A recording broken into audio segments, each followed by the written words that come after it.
Welcome everybody, game number 4 here in this best of 7 between Microsoft and National Instruments.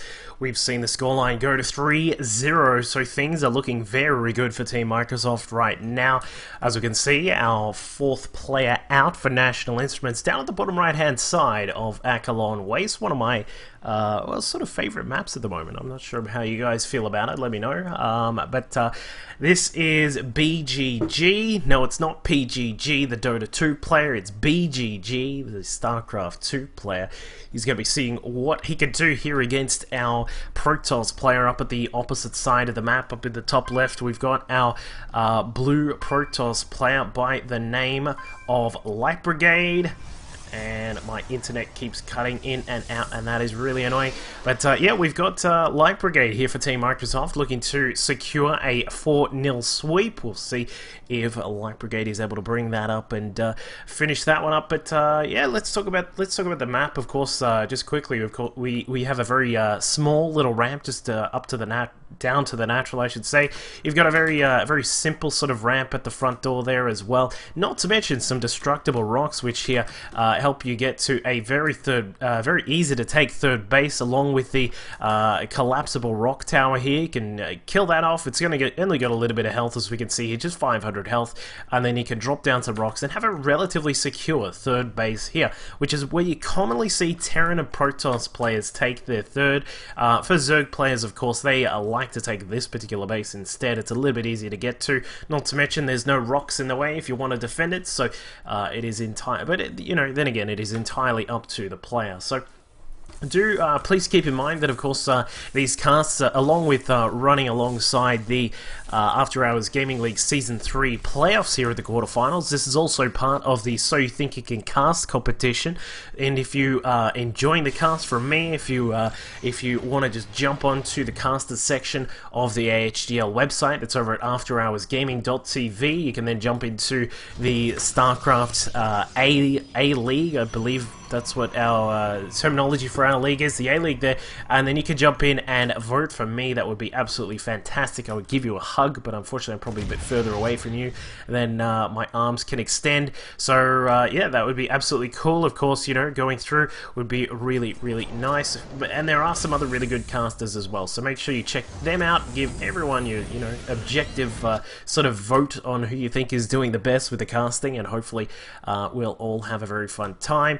And speaking of having a fun time, it looks as if we will have a double gas start from our Protoss player with 3 in each. So this could be something along the lines of, you know, perhaps some DTs have been making a little bit of a comeback. A lot of Protoss players loving to use those, given that it is a little bit cheaper to get them out compared to Wings of Liberty. Not as much gas needed for those, so you can get the old Dark Shrine out a little bit quicker than it used to be. As you can see, it looks like Light Brigade is going to catch up BGG. He's attempting to get that engineering bay down to try and stop a quick expansion, but looks as if that does eventually get cancelled there. Nicely done, and we'll probably see a quick expansion here from our Protoss player. So it's not going to be as cheesy as well, not cheesy, but one basey, I guess you could say, as I thought it was going to be. So he is going to start out there. We'll have a lot of gas at home to invest into that tech very quickly.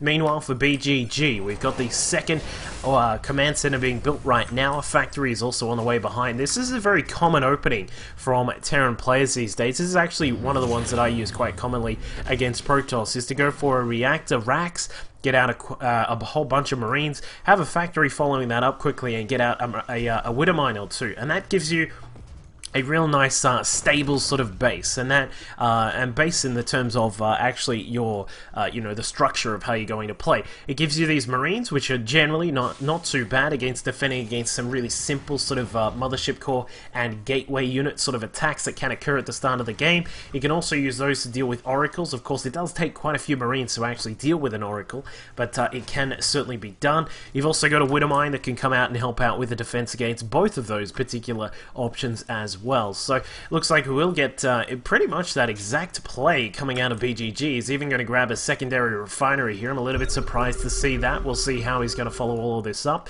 Meanwhile, for Light Brigade, just transferring down to the natural, going to have a nice economy pumping away right here, and with a couple of gates to follow up his quick expansion, it looks as if he will be moving into a very standard sort of game. So Just waiting to see how these players are going to go about these things. It looks like the second orbital command about to drop down at the natural expansion of BGG. Going to add on and get a nice little economy of his own going, and as we can see, he will be following up with a starport and another barracks. So it looks like he is going to stick with just a standard sort of bio style. We're not going to see a very interesting sort of mech or anything like that. You know, I would really like to see some players using biomine a little bit. I think, as well as being very powerful in TVZ, I think it also has some applications for usage in this matchup as well. So we've got Light Brigade just scouting out to see what his opponent is up to. Double gas is there. He sees the starport, the extra racks, also the factory as well. Looks like we'll have a pause, but we'll fix that up quickly. There we go.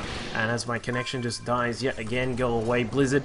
And there we go. So just a short issue with Light Brigade seeing what was going on in a chat channel there, but he's fixed that up, left the channel. Good on you, Light Brigade. Nice little good manners there from him.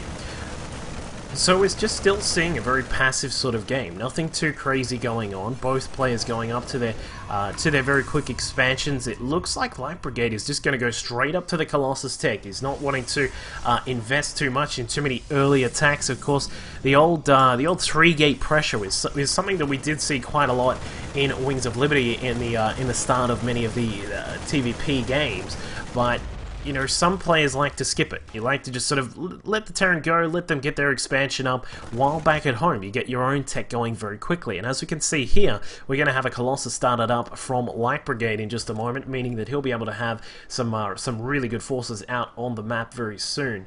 And he does also have a worker lead at the moment, 44 probes out on the map for Light Brigade, looking pretty good with that. His opponent is sitting at 35 SCVs, not doing too badly himself. Of course, the mules helping out with that mineral income, and well, it's still, you know, there's still no real sign of what we're going to be looking for here. We've got a much more sort of mid to late game strategy foundation here from BGG with the double E-bays coming along. He is going to get 1-1 started on those infantry units very quickly. Of course, the armory is also here to get the +2 started straight away as well. So it looks like BGG is just going to play for play for that mid game. He's taken his third expansion rather quickly. We've dropped down the rocks here as well to try and make sure that he is ready to go. But I think that the observer would have seen these two medevacs loading up there. So we'll find out if Light Brigade is prepared for this attack that's going to come along. Looks like he has taken out the rocks for his own third base, getting prepared to head down there and plop another Nexus down.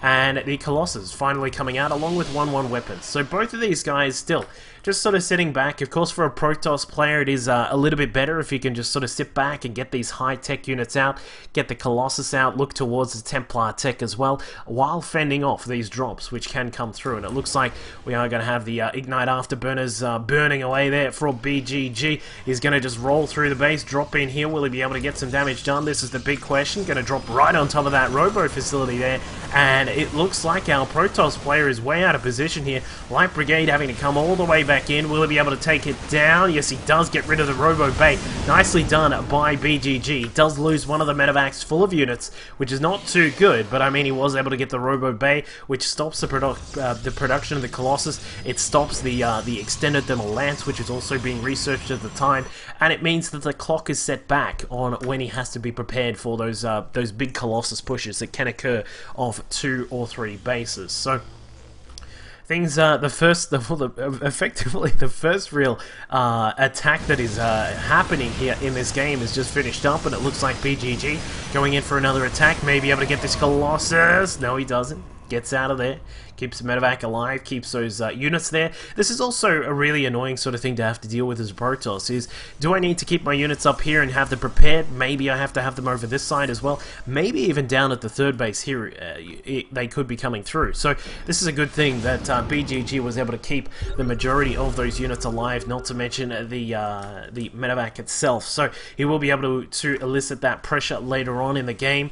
He has established a third base as well. His worker count still sitting a little bit below his opponent, which of course is very standard for PvT, but I would have thought that he might have caught up by now, given the investment that we did see our Protoss player going into that Colossus tech. And now with Light Brigade picking up his own third base, he'll be looking to increase his really good economic position, and may want to try and start really looking towards the late game with the Templar. But a double drop now coming off of BGG. Light Brigade forced to come back to defend against this, does take out all of the units that are here, and as well may even get the... No, he doesn't get the medevac, but down at the natural, the 4 Marauders that were inside this medevac are now coming in. They're going to stem up. Are they going to... They're not going to stem?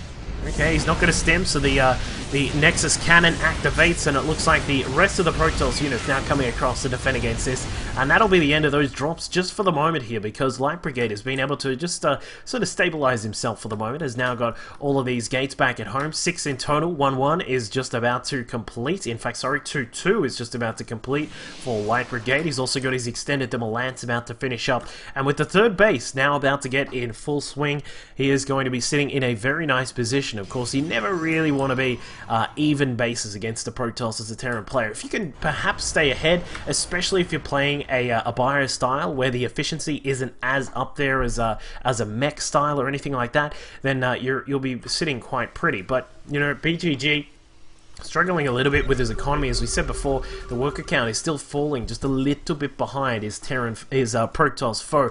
Now what we'll see is him looking to push out. He's up at 143 supply. The army supply does favor our Terran player, just a small amount, but of course this doesn't factor in that there are 2 Colossi out. They have now got their extended Thermal Lance. They've got 2-2 on their upgrades, and this could be a very, very interesting fight here. Of course, the Vikings will be able to try and downsize those Colossus as quickly as possible, and in fact, BGG just stimming straight up and suffering quite a few losses of his own, but I mean, he is not going to be able to get too far, and with a time warp going down from that mothership core, he will be able to clear up one of these Colossi.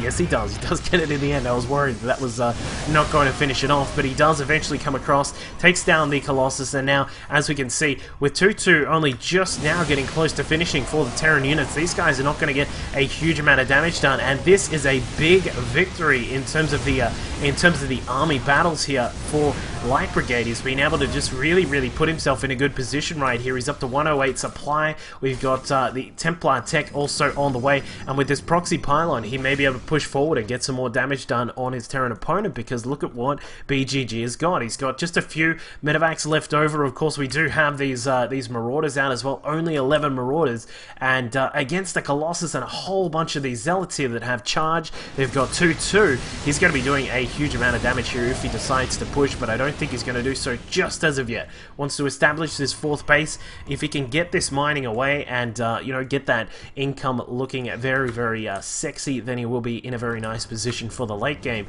And speaking of late game, we've got the level 3 armor just finishing up now for Light Brigade. He's also got level 1 shields also being researched. Don't see that too often, but he also has this excellent economy. 69 probes are mining away right now, and it looks like with the Templar tech just now finishing up, of course Storm is now done. We have a couple of Templar mixed in here, 5 in total. That's going to be quite a few Storms to throw down on the Terran army if he so desires. And for BGG, we'll see what he is going to be up to here, because 3-3 is only just now on the way. He's also got a few more units now just slowly making their way across the map. Double medevacs, double starports, able to push out medevacs and Vikings. But is it going to be enough? Because it looks like with, well, he won't need to go for the Viking tech too much. But I mean, with these Archons now added in, we've got Storms prepared. We'll see if our Terran player is able to deal with this this imminent threat at his front door. Because there's now this deadly mixture of the Colossi, the Archons, and the Storm, which is, as any Terran player will know,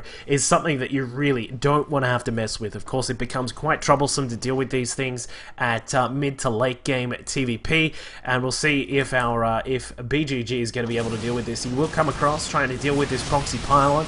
Not too much else going on other than this, because Light Brigade is just sitting back. He's waiting for his upgrades to finish up. Of course, +3 on the weapons is on the way. 2 Colossi at a time are also popping out now that we've got this second Robo facility here, and it looks like he's getting ready to push perhaps perhaps just about to jump in right now. We'll need to get a... Well, okay, yep. I was going to say, needs to get rid of that Widowmine if he can. And it looks like BGG may have his work cut out for him right now. The third base is going to be the main point of assault here by Light Brigade. It was looking to take down the destructible rocks at the front door, but here we go. The battle ensues. We've got the storms going down. Zealots at the front charging up to take some of the damage from the Marauders. The Vikings doing their best to try and take down the Colossi, but two of them are still in the mix there. And with the Templar now coming across, money storms right on top of those Bio Forces there. And BGG is in a huge amount of trouble right now. He's down at 139 supply. Not exactly a massive deficit compared to his Protoss foe, but with Archons, with Templar, and now these 4 Colossi now added in, and Zealots on the ground to tank, the Protoss player from Microsoft is looking like he is going to be able to sweep this game up and perhaps take a 4-0 sweep for Microsoft, but we'll see. Maybe BGG can pull something out here. He's in a very awkward spot, as we said. But perhaps if a couple of Vikings can get rid of the Colossus... No, loses a couple of Vikings instead of taking down the Colossus. So he's in a little bit of trouble right now. The Observer just spotting what's going on. The Zealots across to the side going to take care of those destructible rocks here. And BGG inside his main has lost all mining here. Of course, the extra command center had to move down, I believe that was. Or was that a... I don't actually know. We'll have to check if that was a warp-in attack. But it looks like with a sandwich attack, who wants a sandwich? Because Light Brigade has just walked through the front door. He said, "All right, we're going in," because there is no defense at the front door. Throw some storms down across to the side, and the Terran Bio units are being melted under that. They have no umbrella, no way to defend against that, and with that choke point just really pushing down a lot of pain on top of those Bio units. There is the command center that I was talking about. That is moved across to the 4th base, and with storms dropping down on all of those units, more storms are still available here. Archons, Colossus, and Stalkers are going to be able to finish off BGG, and that will be the end of National Instruments here in the quarterfinal between these two teams. Microsoft going to move on to face the winner of Intel and IBM, and we'll find out who will be playing in that match next week. Hope you've all enjoyed this series. Remember to jump onto AfterHoursGaming.tv and vote for your favorite caster. Of course, hopefully that could be me. Hopefully I've done a good job here for this set. Wonderful play by all of the players here in this team matchup. Really well done by Microsoft, of course, taking that 4-0 sweep. And, well, hopefully you all had a lot of fun. You can always catch me on youtube.com/DuckVilleLol, of course on twitch.tv/DuckVilleLol, and of course on Twitter as well. I'll catch you all next time.